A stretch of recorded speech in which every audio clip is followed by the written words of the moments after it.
advocates on CIS, registration of advocate on e filing portal, इससे जुड़ा हुआ है। और इसके लिए हमारे जो नेक्स्ट स्पीकर हैं doctor Satyavan Singh sir. Doctor साहब जुड़ गए? Morning sir. हाँ, very good morning sir, very good morning sir. Doctor Satyavan Singh साहब का एक छोटा सा परिचय आपको मैं दूं कि सर 2003 बैच के जुडिशियल ऑफिसर हैं, और सर का जो कंप्यूटर से संबंधित जो भी जानकारियां उसमें आपका एक बहुत बृहद ज्ञान है। और आप और अभी पुष्पेंद्र सिंह सर जुड़े थे, दोनों लोग, आप लोग अमेरिका में भी इसकी ट्रेनिंग ले करके आए हैं। और मैं समझता हूं कि जुडिशरी के आप लोग, मैं आपको कहता हूं कि भाई एक बात चलती है जब यहाँ पे कि जो कंप्यूटर साइंस से जो लोग बीटेक करके आते हैं, तो उस प्रकार का आप लोग हमारे जो है जुडिशरी के डायमंड्स हैं, हीरे हैं। मैं सर से बहुत अदब से और विनम्रता पूर्वक गुजारिश करूंगा कि आज का जो आपका टॉपिक है उसमें हमारे जो पार्टिसिपेटिंग जो मास्टर ट्रेनर्स हैं उनको एनलाइटन करें। Over to you sir. Thank you sir, thank you very much. आप सभी प्रतिभागियों का इस सत्र में बहुत बहुत स्वागत है। आप सबका आभार कि आज अवकाश के दिन आप लोगों ने इस सत्र में पार्टिसिपेट करने के लिए अपना समय निकाला। सर, आज हम लोग बात करेंगे, जो आज का विषय है, हम लोग दो बिंदुओं पे बात करेंगे कि CIS में अधिवक्ताओं का पंजीकरण। हम में से सारे लोग जो है ढेर सारे टेक्निकल ऐप यूज करते हैं। आप चाहे व्हाट्सएप की बात करें, चाहे फेसबुक की बात करें, तो आप पाएंगे कि जब भी आप व्हाट्सएप पे जाते हैं तो सबसे पहला जो प्रोसेस है कि अगर आप उस ऐप का बेनिफिट लेना चाहते हैं, उससे संबंधित सेवाओं का उपयोग करना चाहते हैं, या उसके जितने भी फीचर्स हैं अगर उसको आप एक्सप्लोर करना चाहते हैं, तो सबसे जो प्राइमरी रिक्वायरमेंट है वो ये है कि उस ऐप में आपका पंजीकरण होना चाहिए। अगर आप फेसबुक की सर्विसेज लेना चाहते हैं तो वहां आपके लिए भी प्राइमरी रिक्वायरमेंट यही है कि पहले आप खुद को अपनी आइडेंटिटी के साथ उस ऐप में रजिस्टर कराएं, उसकी टर्म्स एंड कंडीशन को एक्सेप्ट करें, और तभी आप उस ऐप की सुविधाओं को ले सकते हैं। ठीक उसी प्रकार से अभी हमारे पिछले सर ने बहुत डिटेल में ई कोड प्रोजेक्ट के बारे में आप सारे लोगों को अवगत कराया। आप लोग एक मास्टर ट्रेनर के रूप में भी हमारे ऑर्गेनाइजेशन के पार्ट हैं, तो इससे पहले भी सत्र इस विषय पे आयोजित किए गए हैं, जिससे आप लोग भली भांति अवगत हैं। और आज की डेट में ई कोड का प्रोजेक्ट हम लोगों के लिए नया नहीं रह गया है। कम से कम लिटिगेंट और जितने भी हमारे स्टेक होल्डर्स हैं, ऑनरेबल एडवोकेट्स हैं, जुडिशियल ऑफिसर्स हैं, हमारे एम्प्लॉइज हैं, वो मोर और लेस काफी कुछ फीचर्स के बारे में आज की डेट में अवेयर हैं।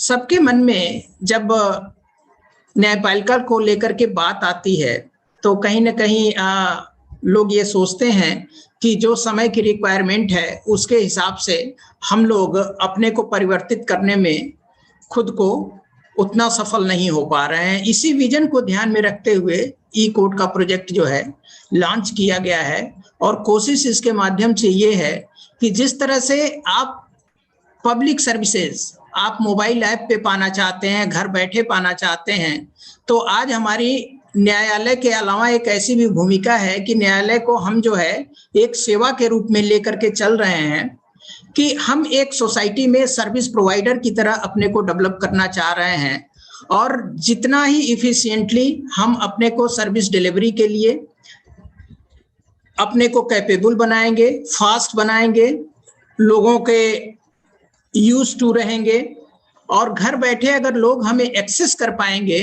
तो आप पाएंगे कि लोगों का हमारी संस्था में विश्वास बढ़ेगा, हम लोगों का कार्य भी बढ़ेगा। पहले जो लिटिगेंट आता था हमारे वहाँ, उसके पास इतना टाइम होता था, वो न्यायालय में टाइम स्पेंड कर सकता था, लेकिन आज का लिटिगेंट इतना डेस्परेट है कि वो चाहता है कि हमें सारी सर्विसेज जो है पब्लिक डोमेन में अवेलेबल हो, और ऐसी सर्विसेज अगर हमें देनी है तो हमें अपने आप को रिफॉर्म भी करना है, ट्रांसफॉर्म भी करना है, और उसे एक्सेस देनी है। किसके, अगर एक्सेस देने की बात आती है तो टेक्नोलॉजी उसमें सबसे इजी वे है जिसके थ्रू हम अपनी सर्विस का मैग्नीट्यूड भी मैनेज कर सकते हैं और फास्ट डिलीवरी भी दे सकते हैं। इसी के अनुक्रम में CIS एक केस इंफॉर्मेशन सिस्टम है। ये ऐसा सॉफ्टवेयर है जिसके माध्यम से जुडिशरी में क्या कार्य हो रहा है, किसी व्यक्ति का केस किस स्टेज पे है, उसमें कितनी प्रोग्रेस हुई है, क्या क्या ऑर्डर्स पास किए गए हैं, इन सारे इंफॉर्मेशन को कंसोलिडेट करके एक पब्लिक इंटरफेस हमें प्रोवाइड कराता है कि जो कुछ भी आज न्यायालय के अंदर है इस इंटरफेस के माध्यम से आज पब्लिक डोमेन में अवेलेबल है। सवाल है कि आप हमारी व्यवस्था के या जुडिशियल सिस्टम के इंडिस्पेंसेबल पार्ट हैं। आपके बिना इस सिस्टम को लोगों तक ले जाने की कल्पना नहीं की जा सकती है। जितना इफिशिएंट और जितना पार्टिसिपेशन आपका इस सिस्टम में बढ़ेगा उतना ही भरोसा हम लोगों का इस सिस्टम में ले पाएंगे। अगर हम टाइम मैनेजमेंट के साथ इफिशिएंटली लोगों को अगर डिलीवरी एक्सेस दे पाएंगे, इस सिस्टम में एक्सेस दे पाएंगे, तो वो बिना आपके सहभागिता के, बिना आपके प्रयास के ये संभव नहीं है। तो आज अगर आपको CIS के जितने भी फीचर्स हैं उनको एक्सेस करना है, कहीं ना कहीं जो फाइल्स का मैनेजमेंट है या जो हमारी कार्य पद्धति है उसमें अब समय के साथ तेजी से बदलाव की जरूरत है। अब आपका लिटिगेंट भी चाहता है कि आप में और लिटिगेंट के बीच में कोई कम्युनिकेशन गैप ना हो। वो चाहता है कि जो कुछ भी न्यायालय में हो रहा है उससे मैं अवेयर रहूं। तो वो कैसे संभव हो पाएगा, ये हम CIS के माध्यम से कर सकते हैं। तो CIS के फीचर्स को अगर आप अवेल करना चाहते हैं, इसकी बेनिफिट्स को अवेल करना चाहते हैं, जैसे आप देखेंगे कि अगर आपके जितने भी केसेस लिस्ट हैं, अगर आप उसकी एक कंसोलिडेटेड लिस्ट आपको मॉर्निंग में अवेलेबल हो जाती है, या आपके पास ये मैनेजमेंट है कि किस डेट में कितने केसेज हमारे लिस्ट हैं, वो सारा आपको कंसोलिडेटेड व्यू में ये सारी सर्विसेज आपको मिल सकती हैं। कैसे मिल सकती हैं? अगर आपका CIS में पंजीकरण है। एक CIS में पंजीकरण का क्या तरीका है, कैसे आप ले पाएंगे? बहुत ही आसान और सामान्य सी प्रक्रिया है। आप देखेंगे कि जैसे आप अपने डिस्ट्रिक्ट के बार काउंसिल में रजिस्टर होते हैं, बार एसोसिएशन में अपने को रजिस्टर कराते हैं, वहाँ के मेंबर बनते हैं, ठीक उसी का एक्सटेंडेड पार्ट हमारे वहाँ CIS सिस्टम है कि इस सॉफ्टवेयर में एक्सेस लेना है अपनी आइडेंटिटी के हिसाब से, क्योंकि जब तक आप अपना डेटा हमें सप्लाई नहीं करेंगे तो आपसे संबंधित जितनी भी केसेस हैं हम उसको कंसोलिडेट करके आपको सर्विसेज देने में असमर्थ रहेंगे। तो अगर आप इसका बेनिफिट पाना चाहते हैं या लोगों को देना चाहते हैं तो उसके लिए अति आवश्यक है कि आप CIS में खुद को रजिस्टर कराएं। रजिस्ट्रेशन के 2 पार्ट हैं। आपने देखा होगा कि ढेर सा अभी तक ये कॉन्सेप्ट चल रहा है कि if you want to register a case in district court you have to approach the judicial service centre. पहले क्या होता था कि केस हम कहाँ फाइलिंग करते थे, अलग अलग हमारी पेरेंट्स कोर्ट होती थी जहां हम केसेस की फाइलिंग करते थे।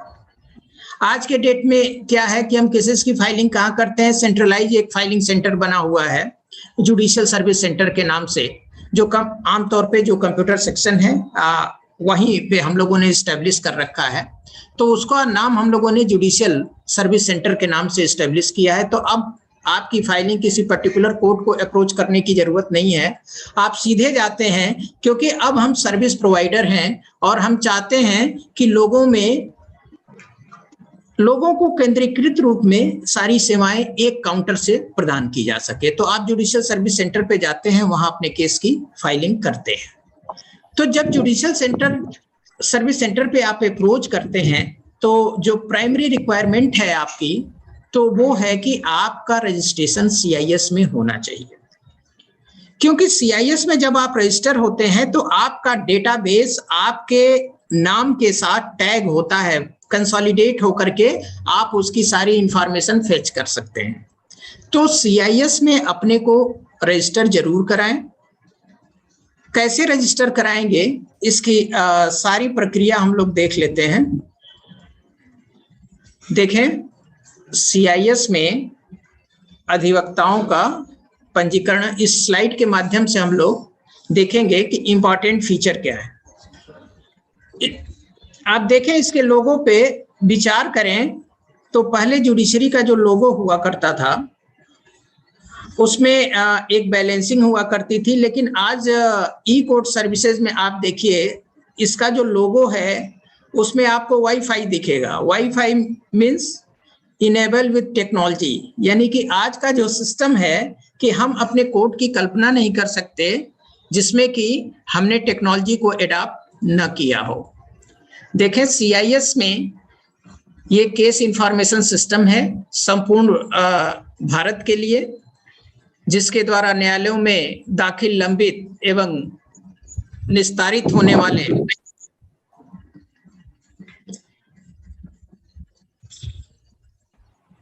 सर दिखाई नहीं पड़ रहा है आपका डिस्प्ले सर, दिखाई पड़ रहा है अब? दिख रहा है सर, इस समय दिख रहा होगा। तो आप देखें कि क्या है CIS। तो CIS में देखेंगे कि मैंने बताया कि एक जितने भी कोर्ट का डेटा है उसका एक डेटाबेस मैनेजमेंट सॉफ्टवेयर है, जिसके द्वारा न्यायालयों में जितने भी वाद दाखिल किए जाते हैं, जितने पेंडेंसी है, इवन डिस्पोज्ड केसेस भी जो हैं उसका भी डिटेल्स हमें जो है CIS में अवेलेबल है। CIS का जो सॉफ्टवेयर है वो इस तरह से इसे समझिए कि जो कुछ भी न्यायालय के अंदर है वो पब्लिक डोमेन में हम उसकी एक रिप्लिका जो है वो रखते हैं और वो हमें सॉफ्टवेयर के रूप में, पब्लिक इंटरफेस के रूप में पब्लिक डोमेन में अवेलेबल है। यहाँ CIS में आप पाएंगे कि जो पार्टीज नेम है, एड्रेस हैं, काउंसिल के नेम हैं, इन सारे की डिटेल, आपके केस का नेचर क्या है, आपके केस में कौन सी डेट है, जितने भी इंपॉर्टेंट ऑर्डर्स उसमें पास किए जाते हैं वो सारे ऑर्डर्स आपको CIS पे मिलेंगे पब्लिक डोमेन में। आप उसकी चाहें उसकी कॉपी भी वहां से ले सकते हैं। आगे आपके कितने कितने केसेस लिस्ट हैं, किस किस डेट में लिस्ट हैं, तो आप चाहें अपनी पर्टिकुलर लिस्ट एक जनरेट, एक तो कॉमन लिस्ट हो गई कि उस पूरे कोर्ट में कितने केसेस लिस्ट हैं, लेकिन अगर आप CIS पे खुद को आप रजिस्टर कराए हैं तो इसका इम्पैक्ट ये होगा कि आपकी एक इंडिविजुअल कॉज लिस्ट आपके सामने दिखेगी कि आज की डेट में हमारे इतने केसेस, 10 केसेस, 20 केसेस जो भी हैं वो लिस्ट हैं, किन किन कोर्ट्स में लिस्ट हैं। तो ये सारे अपडेट्स आपको जो है वो सॉफ्टवेयर पे मिलेगा और आप अब चाहें इस सारे फीचर्स को अपने मोबाइल पे अवेल कर सकते हैं। इसके लिए आपको किसी अतिरिक्त रूप से कोई कंप्यूटर रखने की आवश्यकता नहीं पड़ेगी। जैसे आप व्हाट्सएप सर्विसेज का या फेसबुक सर्विसेज का या बाकी जो जितने भी एप्स हैं उसका इस्तेमाल कर रहे हैं, तो उसी तरह से आप अपने ई-कोर्ट सर्विसेज ऐप के द्वारा जो है ये सारे फीचर्स आप अवेल कर सकते हैं। इसमें आपको कोर्ट में अप्रोच करके इंडिविजुअली उस पर्टिकुलर फाइल को स्टेटस के लिए देखने की जरूरत नहीं पड़ेगी कि मेरी फाइल लगी है कि नहीं लगी है, अगर लगी है तो उसकी स्टेज क्या है, ये सारी इंफॉर्मेशन आपको ऐप के माध्यम से, अगर आप CIS पे रजिस्टर हैं तो आप अपने नाम के माध्यम से ये सारी इंफॉर्मेशन आप फेच कर सकते हैं। उसके हिसाब से आप अपनी टाइमिंग मैनेज कर सकते हैं, किस केस को आपको अटेंड करना है, कैसे करना है, किस तरह से आपके टाइम का मैनेजमेंट होना है। तो ये सारी चीजें यूनिफाइड रूप में आपके सामने एक पिक्चर रहेगी कि हमारे 10 केसेज इन कोर्ट्स में हैं और इसको आप कैसे इंडिविजुअली मैनेज करते हैं, कैसे आप कोर्ट को अप्रोच करते हैं। तो ये फीचर्स आपके लिए बहुत इम्पोर्टेंट है। सर एक क्वेश्चन सर पूछना चाह रहे थे। जी जी सर बताएं, CIS पे रजिस्ट्रेशन करने के लिए जी कैसे होगा सर, प्लीज सर उसको सर दोबारा सर बता दें, हम लोग आपका पूरा सुन नहीं पाए, नेटवर्किंग की प्रॉब्लम थी सर, कैसे ही सर रजिस्ट्रेशन करेंगे CIS पे, जी दोबारा बता दें। मैं आगे जो है कैसे आप इसे करेंगे मैं आगे आपको बताता हूं। आप देखिए कि सारे प्रोसीजर हैं कि कैसे आप इसे जो है इसमें रजिस्टर हो सकते हैं। आप पहले इंश्योर कर लें कि आप CIS में रजिस्ट्रेशन आपका है कि नहीं है। अगर नहीं है तो आपको कहाँ अप्रोच करना है। सबसे पहले आपके डिस्ट्रिक्ट का जो कंप्यूटर सेंटर है आप वहां अप्रोच करें। देखिए जो मैंने इसके फायदे बताए कि जैसे सपोज करें कि CIS में अगर आप रजिस्टर नहीं हैं तो अगर किसी केस की ई फाइलिंग करना चाहते हैं, बहुत जल्दी ई फाइलिंग का कॉन्सेप्ट ही भी लॉन्च होगा यूपी में, और इसमें आप पाएंगे कि आप घर बैठे आप अपने केस की फाइलिंग कर पाएंगे, उसका स्टेटस जान पाएंगे। उसके लिए आपको न्यायालय आने की जरूरत नहीं पड़ेगी। और मुझे इस कोविड में जो है कि कुछ चीजें कि कैसे लोगों ने टेक्नोलॉजी को कितना स्मार्टली हैंडल किया, मैं आप लोगों को एक अनुभव बताना चाहूंगा कि मेरी नियुक्ति ऑनरेबल हाई कोर्ट में रजिस्ट्रार लिस्टिंग के पोस्ट पे थी, और इस समय 2 मोड वहां चल रहे थे ड्यूरिंग कोविड। तो कोविड में एक ई फाइलिंग चल रही थी, एक मैनुअल फाइलिंग चल रही थी। तो जो ई फाइलिंग थी वो बाय डिफॉल्ट जो है वो सारे केसेस जो है टॉप पे लिस्ट होते थे। तो जितने भी हम लोगों ने देखा कि जो लोग इस बात के लिए जद्दोजहद कर रहे होते थे कि साहब मेरी केस का नंबर बहुत नीचे आता है, तो हमने देखा कि जितने स्मार्ट काउंसिल थे और जिन्होंने इस टेक्नोलॉजी को समझा, उन्होंने क्या किया कि जितने भी उनकी एप्लीकेशन या बेल एप्लीकेशन वो आती थी वो उसे मैनुअल की बजाय ई फाइल करते थे। तो जब वो ई फाइल करते थे तो बाय डिफॉल्ट उनकी फाइलिंग जो है सबसे ऊपर पहले टेकअप होती थी। हालांकि आज की डेट में ये फीचर इनेबल नहीं है, लेकिन ड्यूरिंग कोविड इस टेक्नोलॉजी का यूज करके ई फाइलिंग के माध्यम से ढेर सारे केसेस, क्योंकि कोविड के दौरान सिर्फ ई फाइलिंग ही अलाउ की गई थी काफी लंबे समय तक, तो उस सिचुएशन में भी जो लोग ई फाइल कर पा रहे थे, उसके बाद जब ये ऑप्शनल किया गया उस समय भी हमने देखा कि जिन लोगों को अपने बेल की सुनवाई टॉप प्रियॉरिटी पे करानी रहती थी, तो चूंकि by default E file cases top पे आते थे, उसके बाद आपका मैनुअल फाइलिंग शुरू होती थी। तो जो भी जिन लोगों ने भी इस टेक्नोलॉजी को अडॉप्ट किया तो उनकी बाय डिफॉल्ट केसेस जो है कि लिस्ट में ऊपर लिस्ट हो रही थी। तो टेक्नोलॉजी को जब आप अडॉप्ट करते हैं तो उससे ढेर सारे आपको बेनिफिट मिलते हैं। तो आने वाले समय में लोअर कोर्ट्स के लिए भी ये फीचर इनेबल किया जाएगा बहुत जल्दी ही। तो उसमें आप पाएंगे कि यदि आप CIS में आपका रजिस्ट्रेशन नहीं है तो ई फाइल पोर्टल पे आप एक्सेस नहीं ले पाएंगे। तो यानी कि CIS में रजिस्ट्रेशन आपका मस्ट होना चाहिए। एक तो डिस्ट्रिक्ट सर्विसेज अवेल करने के लिए जितनी भी कोर्ट्स में फैसिलिटीज दी गई हैं उन सारी फैसिलिटीज को अवेल करने के लिए, प्लस अगर आप किसी वेबसाइट पे जाकर के और ई फाइलिंग करना चाहते हैं तो वो भी जब तक आप CIS में आपका रजिस्ट्रेशन नहीं है तब तक वो सर्विसेज आप अवेल नहीं कर पाएंगे।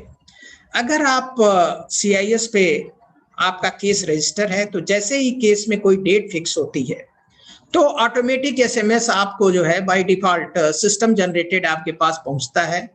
अगर आपने अपना ईमेल रजिस्टर कराया है तो उसके भी इंफॉर्मेशन आपको मेल और मैसेज के माध्यम से कि आपके केसेज में जो भी डेट फिक्स होती है उसकी इंफॉर्मेशन आपको घर बैठे ही मिल जाती है कि आपका केस इस पर्टिकुलर डेट के लिए फिक्स कर दिया गया है और उसमें स्टेज ये रहेगी। तो ये उसके हैं कि जिस तरह से कि कैसे कैसे आपकी फाइल प्रोग्रेस कर रही है। अगर आप CIS पे रजिस्टर हैं, आपने अपना डेटा दे रखा है, तो इन सारे आप घर बैठे इन सारे चीजों की ट्रैकिंग कर पाएंगे। आप देखें इस तरह का मैसेज अगर आपने अपना मोबाइल नंबर या ईमेल दे रखा है तो आप देखें ई कोर्ट सर्विसेज के माध्यम से जैसे ही हम कोई डेट फॉरवर्ड करते हैं तो आपको इस तरह की इंफॉर्मेशन मिलती है जिसमें आपका केस डिटेल क्या है, किस कोर्ट में केस लिस्ट है, और स्टेज क्या है और आगे कौन सी डेट आपको मिली हुई है, ये इंफॉर्मेशन आपको मोबाइल और ईमेल के माध्यम से अवेलेबल होती है। देखिए क्या क्या रिक्वायरमेंट है अगर आप CIS में अपने खुद को रजिस्टर कराना चाहते हैं। तो आपके वहां जो कंप्यूटर सेंटर है आप वहां अप्रोच करें। आप देखिए बहुत बेसिक सी डिटेल आपको वहां प्रोवाइड करनी है, जो आप अपने बार में प्रोवाइड करते हैं, अपने बार एसोसिएशन को प्रोवाइड करते हैं, उसी तरह की इंफॉर्मेशन आपको यहाँ देनी है। आपको अपना नाम के डिटेल के साथ पासपोर्ट साइज का एक फोटोग्राफ, जब भी फोटोग्राफ देंगे आप, और डेट ऑफ बर्थ, बार पंजीकरण संख्या, address, mobile number, email. Mobile number, email हमेशा अपना करेक्टली मेंशन करें, क्योंकि इसी के माध्यम से आपको सूचनाएं प्राप्त होंगी। इसमें अगर कोई प्रॉब्लम आती है तो आप कभी भी आप अपने कंप्यूटर सेंटर से, जो डिस्ट्रिक्ट का कंप्यूटर सेंटर है, वहां आप अप्रोच करें। आपको कोई समस्या नहीं होगी, किसी भी प्रॉब्लम के लिए आपको वहां फैसिलिटेट किया जाएगा और इसके माध्यम से आप CIS में अपना रजिस्ट्रेशन करा सकते हैं। इसके बेनिफिट क्या होंगे? बेनिफिट यही होंगे कि आप केस की एक ऐसी आपकी पर्सनल कॉल लिस्ट जनरेट हो सकती है, प्लस आपके केस में जो भी प्रोग्रेस होंगे उसे आप ईमेल और या मोबाइल के माध्यम से आप अपडेट रहेंगे।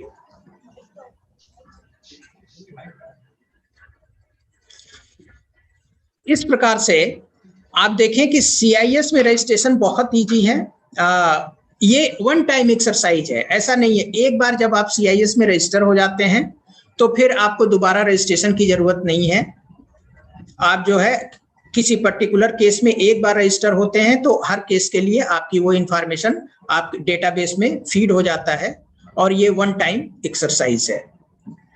एक तो प्रोसीजर ये है कि सबसे पहले आपको अपने डिस्ट्रिक्ट के CIS में रजिस्टर होना है।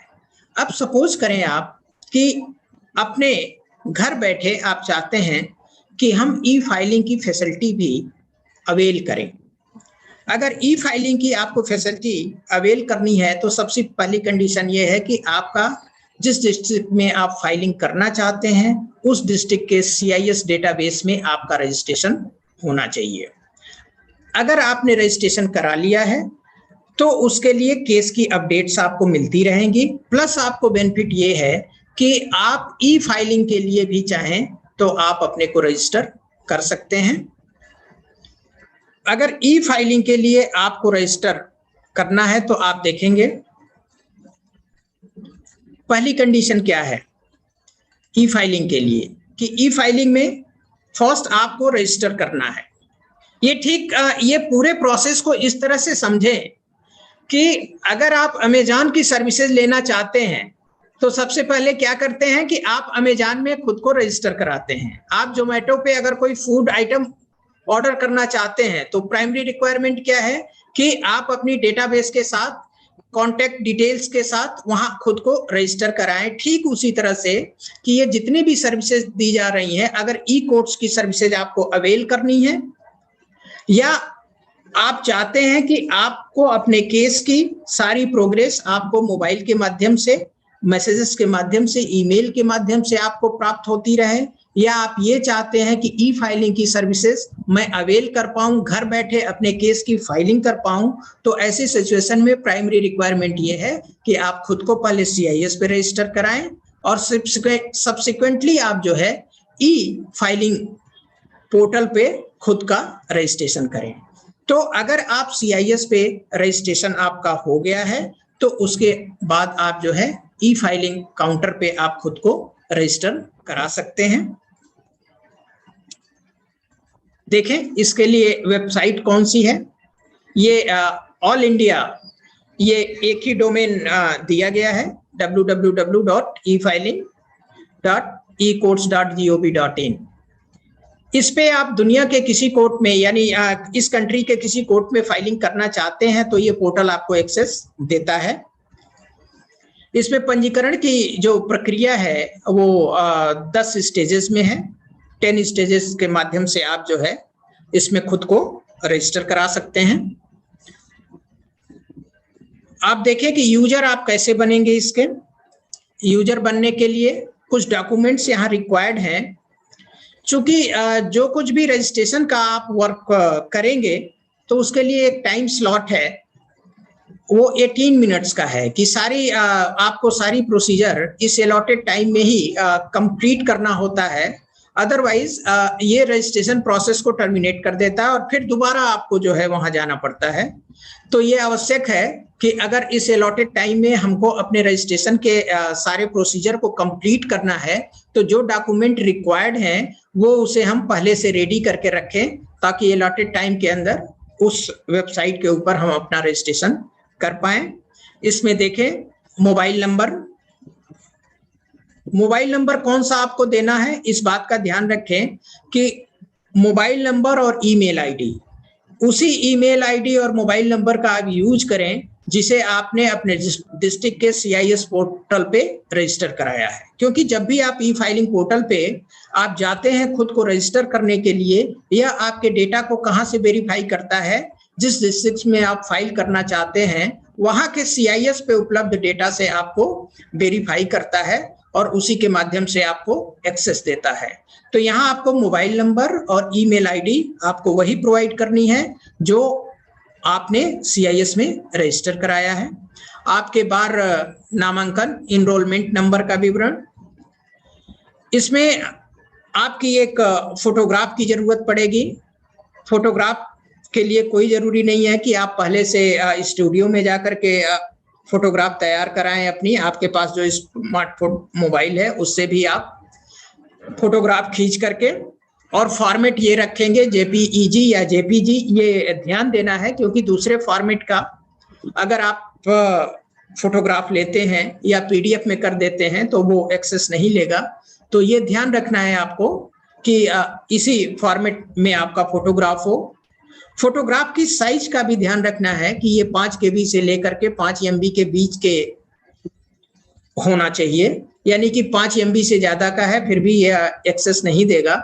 तो इजली जो है कि आप अपने मोबाइल से अपना फोटो खींच करके यहाँ अपलोड कर सकते हैं, उसमें कहीं कोई प्रॉब्लम नहीं है। इसी तरह से आप एक कॉपी रखें जो आपकी आइडेंटिटी कार्ड है, उसका आइडेंटिटी कार्ड में जो डॉक्यूमेंट परमिसिबल है उनकी यहाँ लिस्ट दी गई है। आप उसमें पाएंगे पैन कार्ड है, आधार कार्ड है, वोटर कार्ड है, ड्राइविंग लाइसेंस है, या आपके बार रजिस्ट्रेशन का जो आपको फोटो आईडी के साथ मिला हुआ है वो भी आपको अवेलेबल है। स्मार्टफोन, लैपटॉप इंटरनेट कनेक्शन के साथ OBS है कि अगर आप रजिस्टर कराना चाहते हैं तो एक स्मार्टफोन होना चाहिए जिसपे आप फोटो भी खींच पाएं या ये इस तरह की सर्विसेज जिससे अवेल कर सकें आप।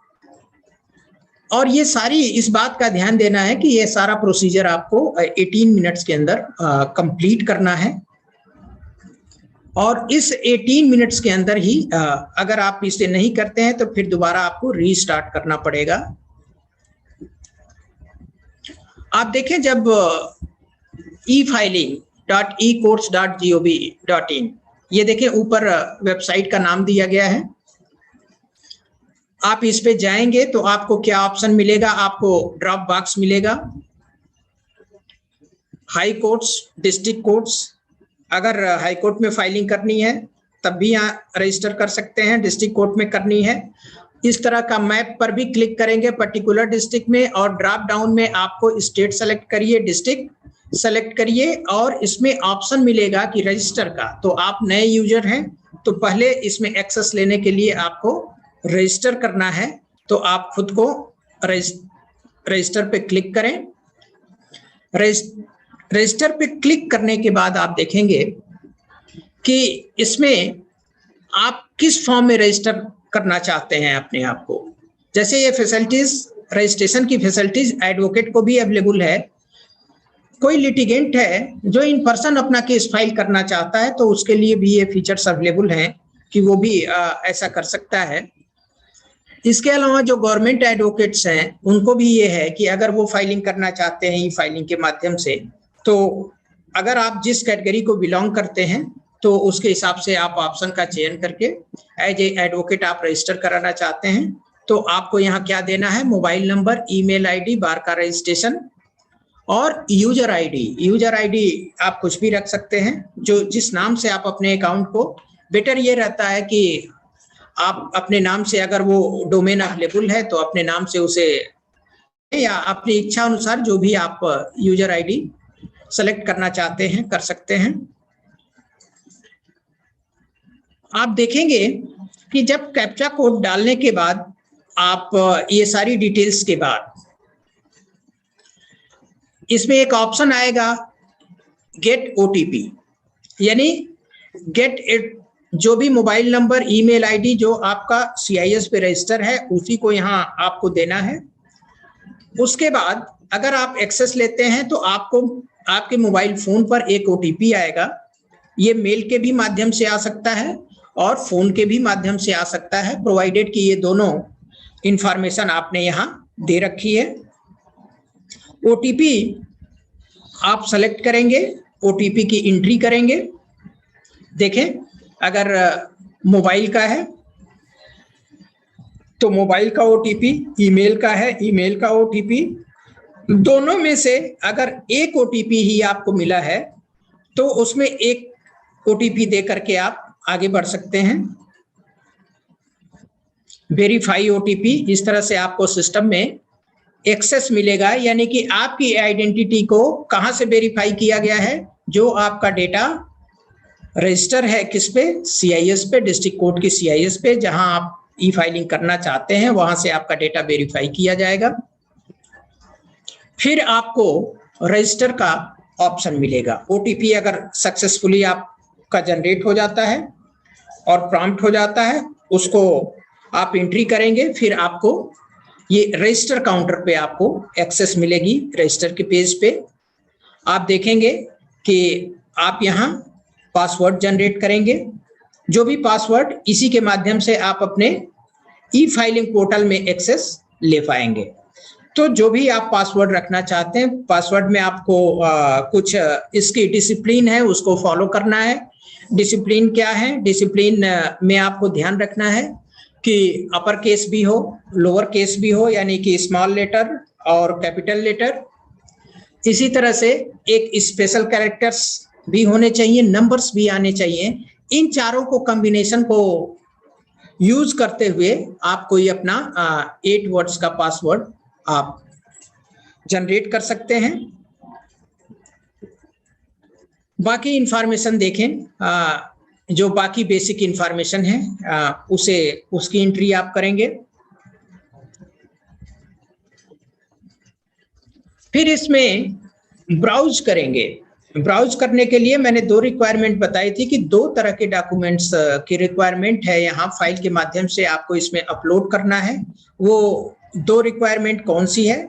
एक रिक्वायरमेंट ये है कि एक आपको अपना फोटोग्राफ जेपीईजी और जेपीजी फॉर्मेट में, प्रोवाइडेड कि वो 5 KB से लेकर के 20 MB के बीच की कैपेसिटी हो उसकी। इसी तरह से आप जो फाइल अपनी फोटो आईडी अपलोड करेंगे तो उसमें भी आपको इंश्योर करना है कि ये 5 KB और 5 MB के बीच की हो और इसे आपको अपलोड करना है। तो जब ब्राउज फाइल आप करते हैं तो जहां भी आप उसको सेव करके रखे हैं वहां से आप इसको डायरेक्टली अपलोड कर पाएंगे। जैसे ही आप फाइल अपलोड करते हैं, कैप्चा कोड की एंट्री करेंगे। कैप्चा कोड के फीचर्स इसलिए दिए जाते हैं कि ऐसा तो नहीं कि कोई आर्टिफिशियल मशीन इंडिविजुअल की बजाय इस मशीन को एक्सेस कर रहा है। तो जो कैप्चा कोड का कॉन्सेप्ट है वो इसलिए दिया जाता है कि इससे ये इंश्योर किया जाए कि यस, ह्यूमन बीइंग ही एक्सेस कर रहा है हमारी वेबसाइट को। तो इस तरह से कैप्चा कोड का जो फीचर्स है, इसको आप अवेल करने के बाद जैसे ही रजिस्टर पे क्लिक करेंगे, इस तरह का मैसेज आपको मिलेगा कि रजिस्टर्ड सक्सेसफुली। यानी अब आप ई फाइलिंग के लिए, केसेस को फाइल करने के लिए आप ई फाइलिंग पोर्टल पे खुद को रजिस्टर कर लिया है आपने। और आप जाएंगे, जब आप डैशबोर्ड पे जाएंगे तो आपको वहां आपको ढेर सारी फीचर्स, आपकी केस की प्रोग्रेस क्या है, कितनी केसेस फाइल हो गई हैं, कितनी जो है कि सिस्टम एडमिनिस्ट्रेटर द्वारा कितनी केसेज आपकी पास कर दी गई हैं, ये सारी इंफॉर्मेशन आपको डैशबोर्ड मिल जाएगा और उस पे आप सारे अपने ई फाइल केसेस का भी स्टेटस देख पाएंगे। इस ई फाइलिंग के पूरे प्रोसीजर में कोई चार्ज नहीं है, फ्री ऑफ कॉस्ट ये अवेलेबल है। तो मेरी आप लोगों से गुजारिश है कि इन सारे फीचर्स का आप जितने भी आपके मित्र हैं या जितने साथी अधिवक्ता हैं, लिटिगेंट हैं, उनको भी इन चीज़ों से अवेयर करें, क्योंकि जब तक उनकी सहभागिता नहीं होगी तो हम इन सारी चीज़ों को जन सामान्य तक नहीं ले पाएंगे, नहीं ले जा पाएंगे। तो इसमें यह है कि आपके सहभागिता की ज़रूरत है और इसके माध्यम से आप इस कार्यक्रम को आगे ले जा सकते हैं। अब अगर आप लोगों को CIS में क्वेश्चन के या इसके संबंध में कोई क्वेश्चन पूछने हैं तो आप पूछ सकते हैं। क्वेश्चन सर, तो सर आप स्क्रीन क्लियर किए, सर हम लोगों को व्हाट्सएप पे सर मिल जाता तो और बढ़िया रहता, हम और लोगों को प्रोवाइड करा सकते हैं। जी जी बताएं। सर मैं बोल रहा हूँ, हाँ तो आपने स्क्रीन शेयर किया था जी, व्हाट्सएप पे या PDF फाइल मिल जाती हाँ तो हम लोग औरों को शेयर कर सकते थे। जब सामान्य में बहुत बिल्कुल। ये बताएं, ये आप लोग आपने मोबाइल नंबर, ईमेल ID आपने वहाँ इंस्टीट्यूट को दे रखा है और ये डिमांड बिल्कुल, और ये बहुत अच्छा सुझाव है और हम ये दोनों PDF फाइल जो है आप लोगों को अवेलेबल करा देंगे आपके नंबर पे। आप इसे देख सकते हैं और बहुत इजी वे में आप इसको एक्सेस भी कर सकते हैं। जी सर मेरे 3 सवाल हैं। जी जी बताएं। सर सवाल नंबर 1 ये है कि ई कोर्ट एप्लीकेशन वर्क नहीं कर रही है पिछले 1 मंथ से। पहली चीज, अभी तो मैं मॉर्निंग में एक्सेस किया था, अब वर्क कर रही थी। आप एक बार करिए कि उसे अनइंस्टॉल कर दीजिए सिस्टम से। सर ये मैं कर चुका हूँ। पहली चीज एक बार चल गई थी बीच में 1 दिन के लिए, हाँ। लेकिन दूसरी बात जो उसमें हम माई केस करते हैं वो माई केस भी अपडेट नहीं हो रहे हैं प्रॉपर। CIS में आपने अपने को रजिस्टर कराया है? बिल्कुल सर बिल्कुल। ये सिर्फ मेरे ही साथ दिक्कत नहीं है, मेरे जिले में ज्यादातर एडवोकेट्स के साथ ये प्रॉब्लम है। सब लोग मुझसे शिकायत करते हैं। आप बुलंदशहर से बोल रहे हैं? पीलीभीत से सर, पीलीभीत। अच्छा, पीलीभीत से। आप अपने वहां पे जो कंप्यूटर सेंटर आपके जो सिस्टम मैनेजर है और system administrator, system manager administrative महोदय बैठे हैं मेरे साथ में। हाँ मेरे साथ में ही बैठे हुए हैं आप। और आपका वही यही कहना है कि ये जो प्रॉब्लम है ये ऊपर से ही प्रॉब्लम है, इलाहाबाद लेवल से या दिल्ली लेवल से। क्या ई कोर्ट्स ऐप चल नहीं रहा है आपका? अगर सिस्टम, जी सर, सिस्टम मैनेजर है क्या? जी आप हैं। हाँ सर, अपने मोबाइल में इंस्टॉल करके देखा था, उसमें प्रॉब्लम थी, वो भी प्रॉपर डेटा नहीं दिखा रहा था। दिक्कत थी कि एस्टेब्लिशमेंट सिलेक्ट नहीं हो पा रहे थे, बीच बीच में चल जा रही थी। कुछ टाइम से प्रॉब्लम आ रही सर, क्योंकि डेटा तो यहाँ से प्रॉपर जा ही रहा है हमारा। डेटा माइग्रेशन आपके वहाँ प्रॉपरली चल रहा है? Yes sir. एक बार और अनइंस्टॉल करके देखिए, क्योंकि और किसी डिस्ट्रिक्ट से प्रॉब्लम रिपोर्ट नहीं हुई है तो ये नहीं कहा जा सकता। नहीं सर, ये प्रॉब्लम मेरे यहाँ हमारे यहाँ जिले में 1 महीने से सभी एडवोकेट्स को आ रही है। 1 महीने में 2 बार ई कोर्ट चली है। और अच्छा। कमाल की बात यह है कि ना तो हम सर्च कर पाते हैं प्रॉपर तरीके से कोई केस, और ना ही जो माई केस वाला पोर्शन है वो कभी अपडेट ही नहीं हो रहा है। लगभग सर, मैं कानपुर देहात से बोल रहा हूँ। और लगभग दूसरा ये क्वेश्चन- प्रॉब्लम हमारे यहाँ भी रहती है। अच्छा, इन डिस्ट्रिक्ट्स के अगर जो सिस्टम मैनेजर हैं, आप एक रिटन रिक्वेस्ट इस प्रॉब्लम को जो है आप एड्रेस करके भेजिए, ठीक है? हम लोग इसको दिखवाएंगे इसमें क्या समस्या आ रही है। अगर ऐप के लेवल पे अगर कोई प्रॉब्लम आ रही होगी तो उसे भी रिजॉल्व किया जाएगा, लेकिन उसके लिए जरूरी है कि आपका ये फीडबैक आए, ठीक है? जिस फीचर्स में आपको प्रॉब्लम आ रही है तो इन राइटिंग में एक रिक्वेस्ट आप लोग जो है आप हमारे टेलीग्राम जो ग्रुप है उस पे इन राइटिंग में कर रखा है फीडबैक पोस्ट। अच्छा, फीडबैक अभी आपको कुछ नहीं मिला? जी ठीक है, हम लोग भी इसको रेज करेंगे कि आपके लेवल पे अगर कोई प्रॉब्लम है तो उसे रिजॉल्व कराई जाए। सर, क्वेश्चन नंबर 2 ये है कि जो फैमिली मैटर्स हैं, फैमिली केसेस हैं फैमिली कोर्ट के, जी तो जी। हमको उसके डिटेल जो है वो XXX करके दिखाई देती है, आप दिखाई नहीं देते हैं कोर्ट पे। देखिए, ऐसा है कि फैमिली कोर्ट केसेस में एक स्टैट्यूटरी रिक्वायरमेंट है कि हम उसको पब्लिक डोमेन में नहीं ले जा सकते, तो उसमें एक मास्किंग का फीचर आता है जिसके माध्यम से वो इंफॉर्मेशन हाइड की गई है, डेलिबरेटली किया गया है, पूरा का पूरा कहीं कहीं इस्टेब्लिशमेंट ही हाइड कर दिया गया है, या 500 केसेस में आप पाएंगे इस तरह के। तो इस तरह की वो लीगल रिक्वायरमेंट है कि वो फैमिली मैट्रिमोनियल इश्यूज हैं या जो चाइल्ड मैटर्स हैं या सेक्सुअल विक्टिम्स के मैटर्स हैं, सेक्सुअल असॉल्ट वाले केसेस हैं, तो ऐसे केसेस में हम उसे प्रोपोगेट करने से बचते हैं, वो क्रिमिनल ऑफेंस भी है। तो अगर ये सारे फीचर्स हैं तो उसकी जो लिमिटेशन है वो इसलिए है। सर लास्ट क्वेश्चन मेरा पेमेंट गेटवे से है। पेमेंट गेटवे जी, पहली चीज पेमेंट गेटवे अभी कुछ 1 हफ्ता से जो है पेमेंट हमारा हो नहीं पा रहा है कोर्ट फीस वगैरह का, और दूसरी चीज अगर हमारी पेमेंट कहीं फंस जाती है कभी कभी तो वो हम उसकी शिकायत कहाँ दर्ज करें, वो पैसा अपना वापस कैसे लें? ऐसा है कि इसमें आप देखेंगे ई कोर्ट फीस के भी सेशंस ऑर्गेनाइज किए गए हैं, पर्टिकुलर क्वेश्चन वहां आप करिएगा, और बाकी उनके टोल फ्री नंबर वगैरह दिए गए हैं और उस पे ये इश्यूज वो आपको एड्रेस करेंगे। Sir, I am Nitin Sharma from Agra, sir. I have a question. Ji ji Sir, Nitin ji बताएं। Sir, CI is not working during the daytime, sir. There is a main issue. CI is not working during the daytime, and any other data is also not fetching on the CIS.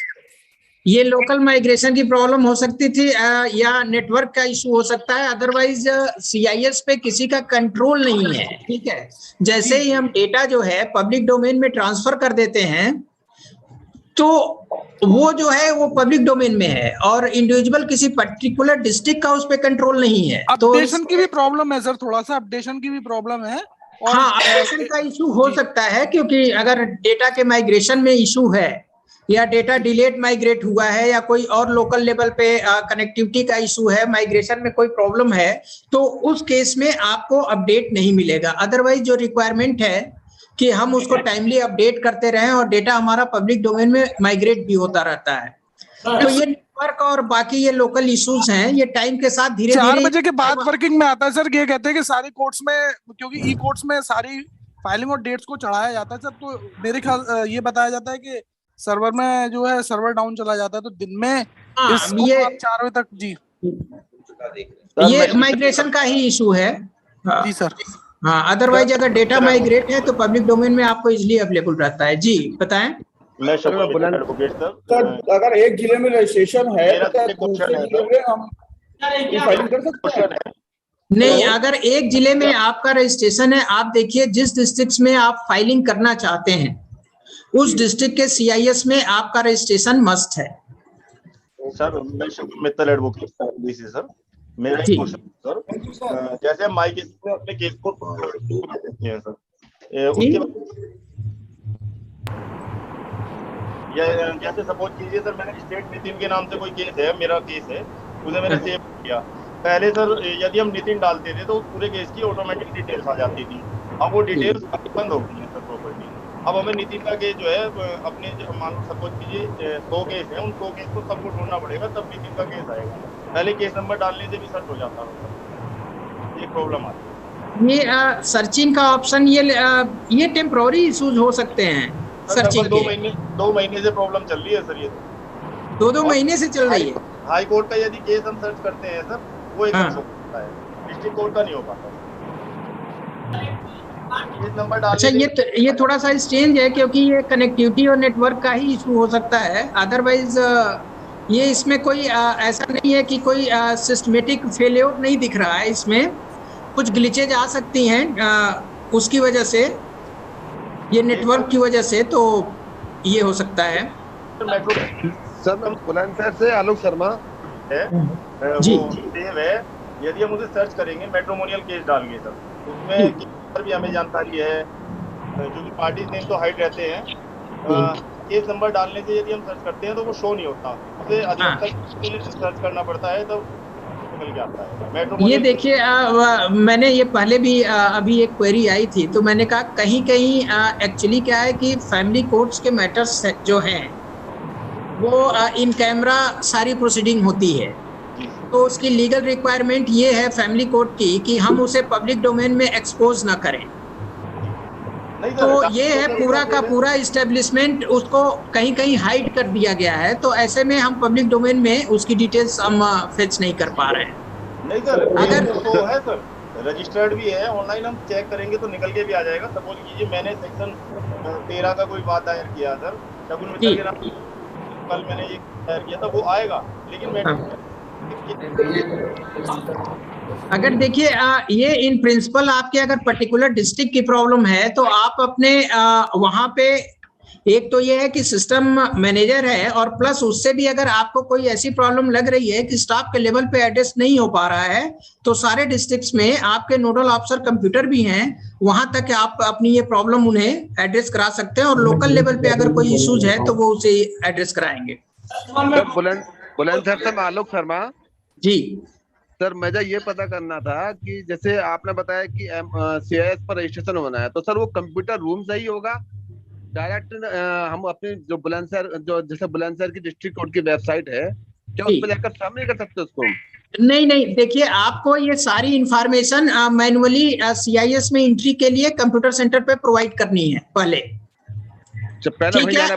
और database में जो entry होगी वो computer centre करेगा एक बार अपने database में verification के बाद, और उसके बाद जब आप सब्सिक्वेंट ई-फाइलिंग पोर्टल पे कराएंगे तो उसके लिए आपको फिजिकली अप्रोच करने की जरूरत नहीं है।